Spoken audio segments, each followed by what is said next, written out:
நம்ம இன்னைக்கு ரொம்ப டேஸ்டியான பன்னீர் பெப்பர் ஃப்ரை எப்படி பண்ணுறதுன்னு பார்க்க போகிறோம். இது நல்ல ஒரு டிஃப்ரெண்ட்டான ஸ்டைலில் ரொம்பவே சூப்பராக இருக்கும். செய்கிறதும் ரொம்ப ஈஸி. நீங்கள் குட்டீஸோட லஞ்ச் பாக்ஸில் கூட வச்சு விடலாம். இதை நீங்கள் சப்பாத்தி கூட, அதுக்கப்புறமா சாம்பார் சாதம், ரசம் சாதம், இந்த மாதிரியான ரைஸ் கூட வச்சு சாப்பிட்றக்கும் ரொம்பவே சூப்பராக இருக்கும். ஸோ மிஸ் பண்ணிடாமல் ட்ரை பண்ணி பாருங்கள். ஹாய் ஃப்ரெண்ட்ஸ், என் பேர் Abhi. Welcome to Indian recipes Tamil. வீடியோக்குள்ள போகிறதுக்கு முன்னாடி நம்ம சேனல் இந்தியன் ரெசிபீஸ் தமிழை சப்ஸ்கிரைப் பண்ணிக்கோங்க. கூடவே இருக்க பெல் சிம்பலையும் கிளிக் பண்ணிக்கோங்க.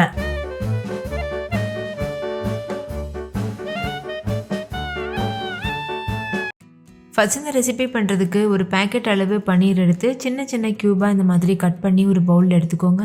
இது 200 கிராம் பேக்கெட் நான் யூஸ் பண்ணியிருக்கேன். கொஞ்சமாக உப்பு சேர்த்துட்டு ஒரு டீஸ்பூன் மிளகாத்தூள் சேர்த்துக்கோங்க. கூடவே ஒரு டீஸ்பூன் கார்ன்ஃப்ளவர் மாவு சேர்த்துக்கோங்க. நீங்கள் கார்ன்ஃப்ளவருக்கு பதிலாக மைதா கூட யூஸ் பண்ணிக்கலாம். சேர்த்துட்டு இந்த மாதிரி நல்லா மிக்ஸ் பண்ணிடுங்க.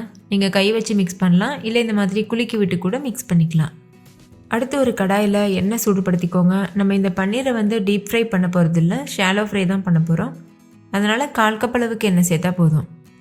சேர்த்துட்டு எண்ணெய் நல்லா சூடானதுக்கப்புறமா ஸ்டவ்வை மீடியம் ஃப்ளேமில் வச்சுட்டு நம்ம மசாலாலாம் மிக்ஸ் பண்ணி வச்சுருக்கோம்ல பன்னீர், அதை இதில் சேர்த்துருங்க.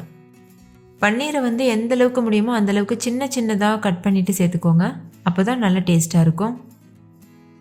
சேர்த்துட்டு 2 பக்கம் திருப்பி விட்டு ஒரு 5 நிமிஷத்துக்கு வேக வச்சா போதும். ரொம்ப குக் பண்ணணும்னு அவசியம் இல்லை.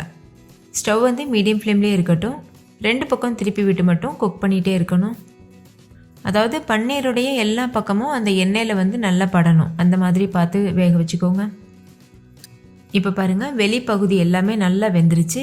இந்த ஸ்டேஜில் இந்த எண்ணெயிலேருந்து பன்னீரை மட்டும் தனியாக எடுத்துகிட்டு வேறு ஒரு பிளேட்டுக்கு மாற்றி வச்சுருங்க. ஏன்னா இதே எண்ணெயில் தான் நம்ம ரெசிபி பண்ண போகிறோம். அடுத்து இந்த எண்ணெயில் 2 ஏலக்காய், ஒரு சின்ன துண்டு பட்டை சேர்த்துக்கோங்க.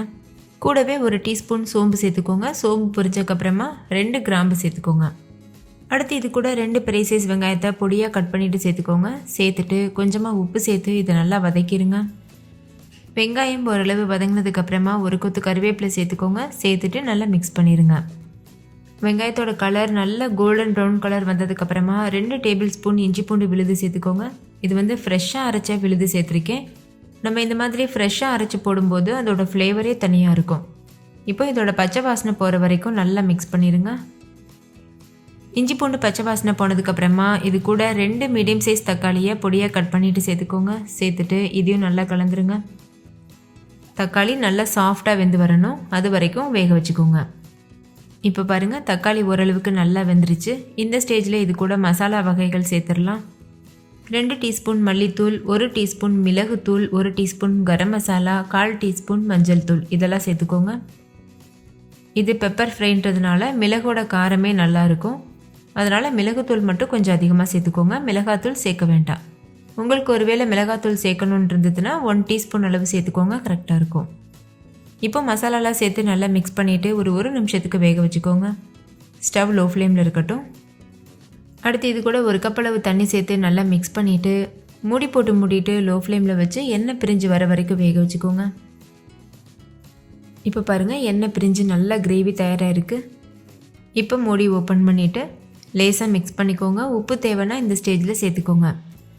இப்போ நம்ம ஏற்கனவே வறுத்து வச்சுருக்கோம்ல பன்னீர், அதை சேர்த்துருங்க. சேர்த்துட்டு இதையும் நல்லா மிக்ஸ் பண்ணிடுங்க.